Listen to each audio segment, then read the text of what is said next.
Welcome to the Rock is George podcast, episode 28. I'm your host, George Dionne.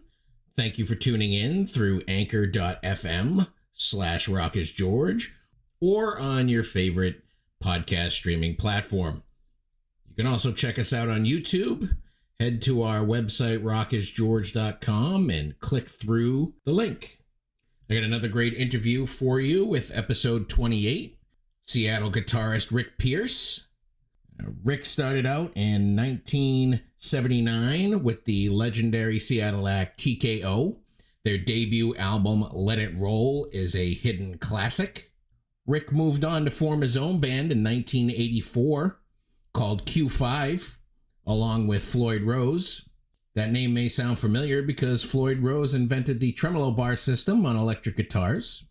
Q5's debut album, Steal the Light, was actually considered a new wave of British heavy metal classic, even though the band was based out of Seattle.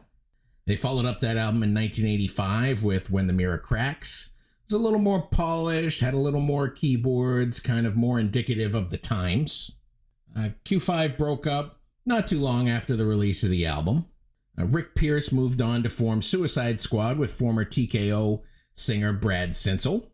In 1991, Rick moved on to form Nightshade with the singer of Q5, Jonathan Kay.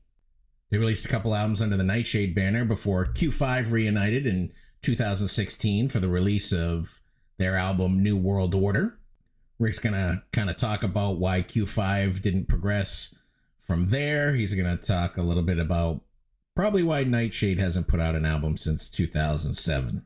That brings us to today. The Rick Pierce Group is Rick's latest project. They're signed to Crusader Records.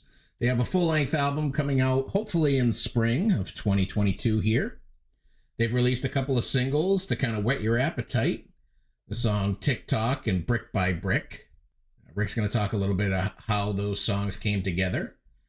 Joining Rick once again in the Rick Pierce Group is Floyd Rose. On vocals, he has Chris James, who's kind of a protege of Floyd Rose. On bass is Izzy Rahume, and on drums is Frankie Rongo. So let's get to it. Rick's got some great stories. He talks about hanging out with Accept in the 80s, and he talks about his audition with Megadeth in the 90s. So here's guitarist Rick Pierce of the Rick Pierce Group. If I knew absolutely nothing about the Rick Pierce Group, how would you describe the band's music to me? I would say that it's hard rock / heavy metal. If I had to pick a genre, it's a collaboration of my and the other original guitar player in the metal band Q5. We had attained cult status in the mid '80s, especially in Europe and England. And it's I would say that it's reminiscent of that, of the new wave of British heavy metal. In fact, a lot of people thought we were a British band. I'm here in the Seattle area. It's almost a scenic as your area, but I'm looking out at Port Susan Bay here. But yeah, a lot of people, I think, originally thought we were a British band because we were on the British label Music for Nations, and that was where our biggest fan base was located. Well, I would say that the singles that you have out under RPG are certainly a little mix of your Q5 work back in the 80s and a little bit of your very early work with TKO. Let's talk a little bit about the singles that you have out so far. That Brick by Brick is your most recent single, if you want to talk a little bit about the story behind that song. Well, Brick by Brick was written by Floyd. The first single, TikTok, was mine, but with Floyd's lyrics. I like to think Floyd is a real abstract lyric writer, and I really like that. I think that's why we hit it off well. I don't do lyrics myself. I think he writes very evocative lyrics, but they're open to interpretation. I think the first single, TikTok, deals with situations where you can't control things and being able to discern what you can control and what you can't. And the new song, Brick by Brick, deals with things that you can and should deal with of people trying to impose their will on you in any facet of life. And hopefully the music matches those emotions.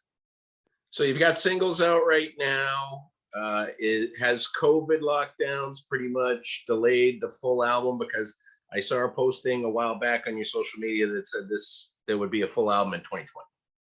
Yes, that's you hit the nail on the head. It's somewhat being, and understandably so, I think being slow walked. This is the second single. There could be one more before the album drops, but we're hoping for an early spring release on Golden Robot's heavy metal subsidiary, Crusader Records. How did you find Crusader Records to kind of get this project going? Well, it worked out pretty well, and this timing, actually, if there has to be a slowdown of anything, this would be the right time, because it's a good time to be working on a recording instead of contemplating tours, right? Floyd and I started this collaboration almost 4 years ago. We kind of reacquainted ourselves then. We hadn't spoken for quite a while, and got together and just had some similar ideas on what we wanted to do. Both had the fire in the belly that we wanted to get some new songs out, and started recording on spec.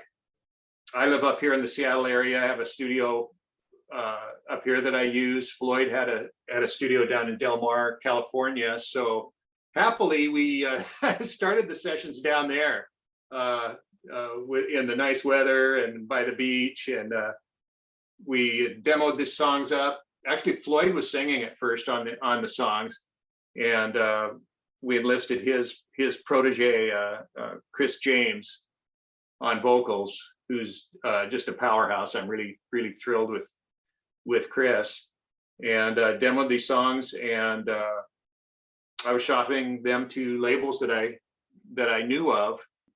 I got wind of Golden Robot and ran it by some of my press friends in Europe, and they were very encouraging and said, yeah, they're very active on signing new bands.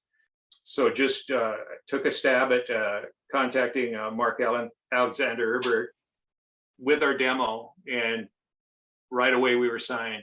I'm really happy about that, and proud to be on a label with Rose Tattoo. Yeah, awesome, absolutely. Yeah, isn't that something? Along with several other awesome bands, killer bands, but I especially love those, and Australian rock. I mean, you can't go wrong. Absolutely. So you've been mainly a band guy with Q5 and TKO and the other projects you were part of. Why is now the time for the Rick Pierce group? The other band, I would, for the longest time, longer than the other two that you mentioned, I had a band called Nightshade and did 3 albums with that, and that was also more of a my take on what Q5 stood for, and we come to now, and as I said, it seemed like Floyd and I were on the same page as far as wanting to get new music out instead of resting on our laurels, doing the old reunion tours and that sort of thing. It's we still have songs to exploit, I think. So basically you kind of wanted to move forward. You didn't want to kind of revisit the past so much with Q5. Exactly. Was there something at the end of Q5 that kind of made you choose this? Yes, there was. In fact, there was a total break with my at the time my good friend for say 30 years or so. Inexplicably, we'd had a total falling out. We had written 3 albums together for Nightshade, the 3 Q5 albums. We did one for Frontiers Records, but all I could think of was that old country song, "I Can't Make You Love Me When You Don't." And it just was was a sudden break. Like Floyd and I, as I said, were already working on songs, which I was treating as a side project, and suddenly it became the project. And I'm happy about how things worked out. It's funny how that goes. I never would have planned this. but now being on Crusader Records, doing this project with Floyd, with a band I'm very happy with. Frankie Rongo was my drummer in Nightshade, and also one of the first Q5 reunions when we went to play Sweden Rock. He's from back east too. He's originally from New Jersey. Izzy Riem, the bass player, we toured together in Ronnie Monroe's solo project. Ronnie Monroe was the singer for Metal Church. Yeah, and more of the interplay between the groups is Rick Van Zant, Metal Church's latest guitar player. It's a good friend of mine, and he took Floyd's place in the Sweden Rock shows. We went with Floyd's blessing, but he didn't take part in that one. So do you envision the Rick Pierce group touring once the full album comes out, or is just the scene so muddled with guys trying to get tours started back up and whatnot that it's probably not going to be possible? Definitely my hope is that we will be able to tour when the album comes out, and hopefully the dockets will be cleared. I'm sure there's such a backlog of demand. Of course, there's still our main market, I think, at least as far as up to present, has been in Europe. And that makes it a bit of a dicey proposition still. And that, as you say, that looks really murky. But but long term and the big picture plan is we want to get it on the road. Obviously, Q5 was the band you had prior to this, and you guys started almost 40 years ago. Like you said, you were labeled a new wave of British heavy metal, even though you came from Seattle. The second album that followed, When the Mirror Cracks, was sort of, it was definitely more American leaning for the time of 1985. Was the label kind of more involved in that change of sound? To be honest, I think the label, which was owned by Cliff Bernstein and Peter Mensch, I think they would have much preferred that we had a heavier sound. They were okay with When the Mirror Cracks, and when we played live, we definitely heavied up those tunes. But I think they would have preferred a heavier sound myself, since they were managers for who, Dawkins and Metallica and some of the harder edged bands that were going on at that time. I prefer When the Mirror Cracks because it's definitely one of those 80s sounding albums. You got the big productions, you got the keyboards, you got all that stuff. I mean, that stuff appeals to me. Steal the Light was kind of a little more 70-ish kind of hard rock. Right. And it's what I enjoyed about Q5, as you say, 70-ish. We were able to pull off some kind of more rock and roll type things, where it wasn't just total oblivion and minor key and heavy stuff. And actually, that's what Nightshade became later. Was we were self-consciously heavy metal, but Steal the Light, I thought, had a variety to it that still. I mean, I still can see the streaming ratios, and it's more than 5-1 of Steal the Light to When the Mirror Cracks. But that being said, definitely, and it's I'm happy about it that there are many people that is their favorite album. I guess yourself included, of Q5's, rather, your favorite album of ours, of the two at the time. And I understand it. It was definitely a polished kind of thing, and there's still there are labels that in Europe especially that specialize in that kind of music, where it's heavy on the keyboards and very polished arrangements. But I do see the sales and the streams for Steal the Light continues to far outstrap those for When the Mirror Cracks. And as you said, Nightshade followed that band in the 90s through the 2000s, and you were predominantly more heavy metal. Was that kind of more the sound that you really wanted in the 80s? But I mean, it wasn't really there yet. I mean, I would say that Nightshade played to the decade that it started in.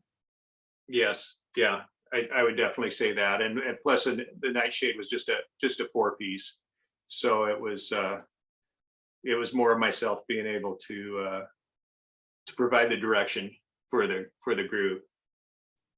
And we were on the same label. I mean, even I guess Music for Nation never heard us of stickers, because on our album cover for Nightshade it said formerly Q5 under our name, actually printed on the album cover. I thought they might have used a sticker and kept me out of any kind of legal jeopardy. There was none, and no dispute or anything, but Right. That made me nervous. But they still insisted on calling it Q5. Later on, Nightshade continued to go to Europe to play through starting in the early 2000s, and finding promoters, especially when Evan Sheely, the bass player from Q5 and TKO, when he joined us, the promoters in Europe were saying, well, you got 3/5 of Q5, let us just call it Q5, because they could sell some more tickets that way, because of the supposed cult status of Q5 from those two early albums. You've played the world, you've opened for some of the biggest bands in rock and roll. Was there ever a band that you played with or met that you kind of fanboyed out with? Yeah, actually there's a lot of them. One of them though that I thought was maybe the most amusing was the band Accept. We were, and this was in the early days of in the early 80s. We probably had just put out Steal the Light, and we were commencing work on When the Mirror Cracks, and at this point we were in Floyd's studio. He had been very successful with his invention, with his tremolo. It showed in his studio, so we had the best equipment and up to date studio, and no excuse to ever come out of the studio. We went to see, as a band, Accept when they came to Seattle. I think they were playing at the Moore Theater, which is a nice, say about an 800-seater. By that time, they were my heroes. I just loved Balls to the Walls. And we hit it off with those guys. We went back to their bus and hung out with them, and we ended up actually going out drinking with them.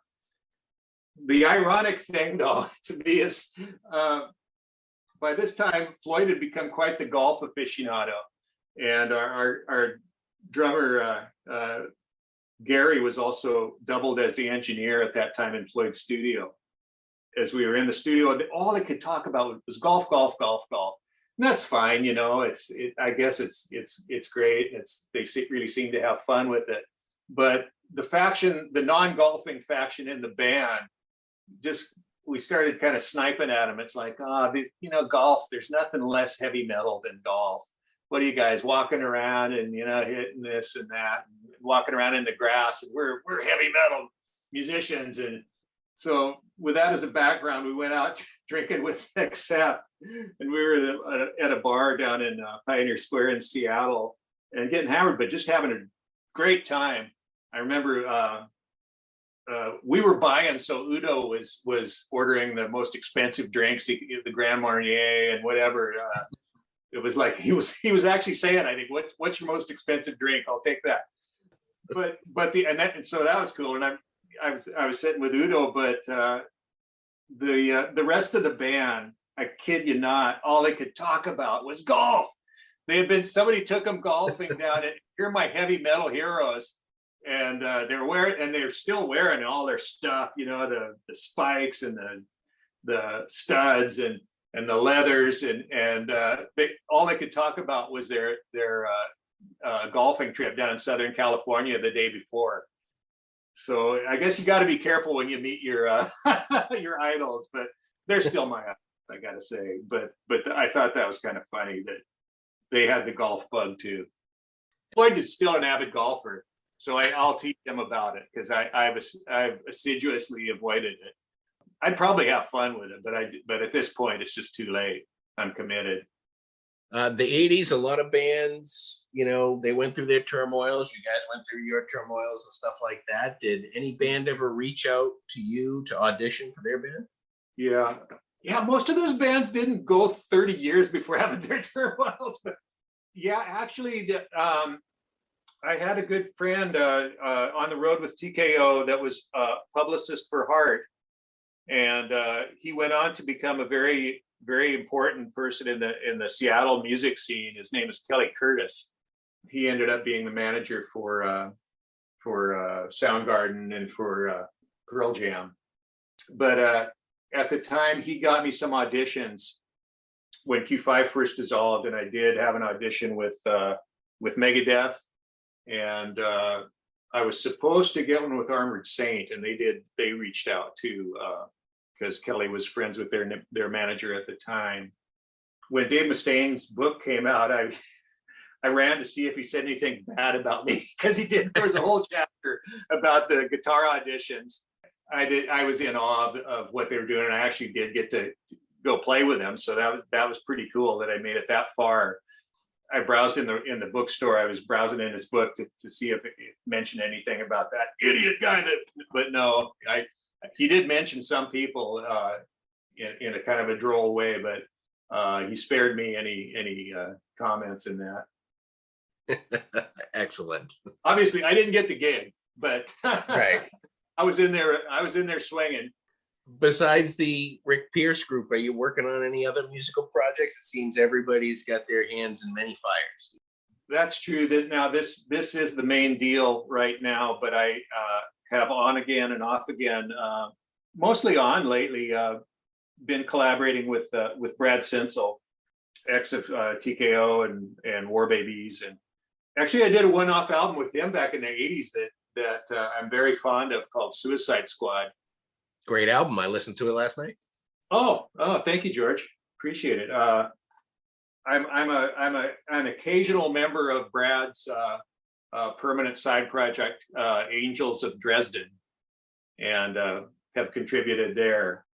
Mike McCready of Pearl Jam is another one too. We actually did a one-off single with Mike McCready. It was a cover of David Bowie's Cat People theme. Check it out if you get a chance. But at the moment, I am working on a song with Brad. At this stage, it's his project. I'm probably not at liberty to divulge any more than that.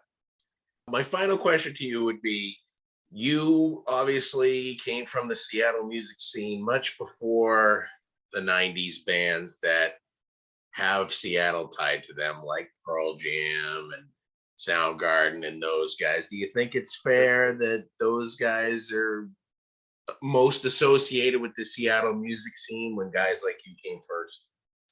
I don't feel really left out, because those guys are very deferential to the people that went before, and they're not responsible for the fact that all of a sudden we were out of vogue. This actually happened to me, and this is how we ended up doing a project with Mike McCready. I was walking with my wife around a footpath around a big lake in Seattle, a very popular park, Green Lake, and some punk almost runs into me on a skateboard on the path, and it's, hey, what are you doing? And he had on a helmet and everything, and he pulls it off, and he goes, "Are you Rick Pierce?" And I said, "Yeah." And he says, "I'm Mike McCready, and I listened to your album every night for 4 years. What do you say to that, man? How cool is that?" We've obviously since then we've become friends, and Mike he started a singles label and released a TKO demo as his first single on his vinyl record label. Been a great association with those guys, and they're very respectful of us, but yeah, there's no hard feelings.